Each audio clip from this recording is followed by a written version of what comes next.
On some level, all art is impermanent. Materials break down, paint chips away, and canvases tear. But that's not usually on the forefront of the mind of the average artist. Nate Hodge is different.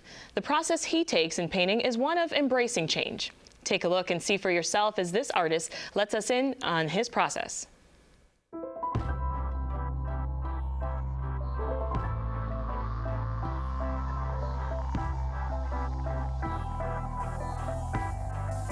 This body of work started in 2013 when I started working more objectively.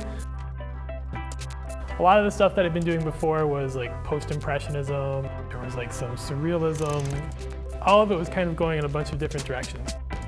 I wound up, on a suggestion, just combining all of them together instead of doing like 6 or 7 different paintings into like one painting. And it wound up feeling like incredibly complicated and busy. And so from there, the idea was to move out onto a bigger surface and let the ideas just kind of expand. And that was how I started working more non-objectively, more abstract, and that was the seeds for this show here. A lot of my work winds up being a reflection on temporality or the continual changing nature of things that I see going on. It can be kind of daunting walking up to like a surface and not having anything there, and you've got this big, huge like blank space staring at you. When I start with a piece, it's a continuous line drawing. So I wind up treating the surface as like a landscape.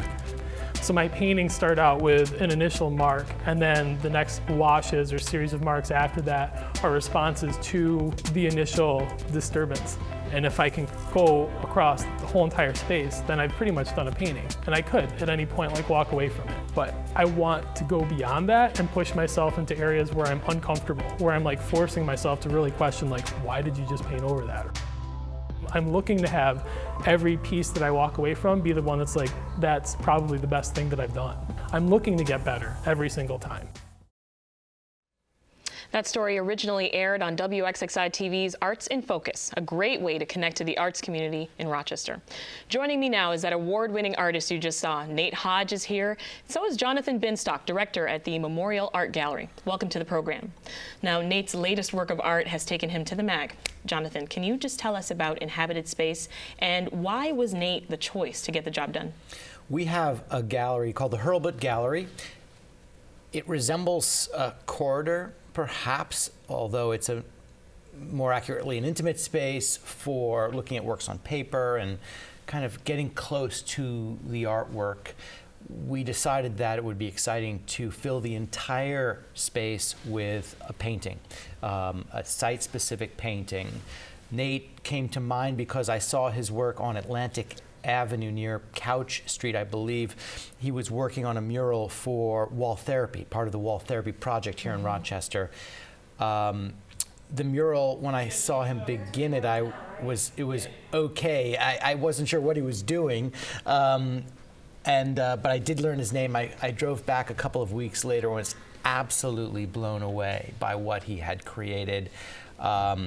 It's actually an incredible mural, and I encourage everybody to go see the mural on Atlantic Avenue. But that and that Wall Therapy project was the inspiration for inviting him to come to the Memorial Art Gallery. Absolutely. Where do you draw your inspiration from? I know Jonathan just hinted to, and we just saw it in the package as well. You start with this continuous line and it just kind of takes a life of its own. Yeah, I like to think about the most exciting part for a painting for me is the process when things are like changing. And so I like to like start with just like one dot and then kind of almost treat the lines as like plants or like moss or lichen that wind up spreading over the whole entire surface and sometimes even like into like the environment. So it's very much about like change. It's about like sometimes like random things that can push you in like different directions. It's like very like exploratory, and that's like kind of like my jump off for paintings. Now you worked on this one for weeks, but how long does it usually take you to create a piece? It depends. I can do like smaller pieces, in a couple hours, and other times I'll work on like certain canvases for months. Sometimes I'll like leave them alone and then come back to them months after I've stopped working on them to like revisit them with different thoughts or like different exercises. Jonathan, walk me through the planning process at the MAG just a little bit. How do you decide what you showcase in your space, and is the community involved at all in your decision? That's a complicated question. how do we decide? I mean, I think that there's a lifetime of looking and thinking about art that goes into our decision-making process about what we're going to show. We want to show a variety of art. We want there to be something for everyone. So while Nate's mural is on view, we will also feature a photography exhibition of the work of Robert Polidori, who photographs architectural interiors around the world. Our permanent collection is always on view. We're planning a new media arts or video art program that's going to bring moving images into the museum. We're going to also feature M.C. Escher, kind of an early 20th century graphic artist. So as a general art museum, we're trying to create a variety of programming that will interest a broad audience. And is the community involved? Not tremendously. I mean, it's really a question for MAG leadership, the senior staff. That is to say, what we show and when we show it is a matter that we want people deeply involved in the art world to be working on.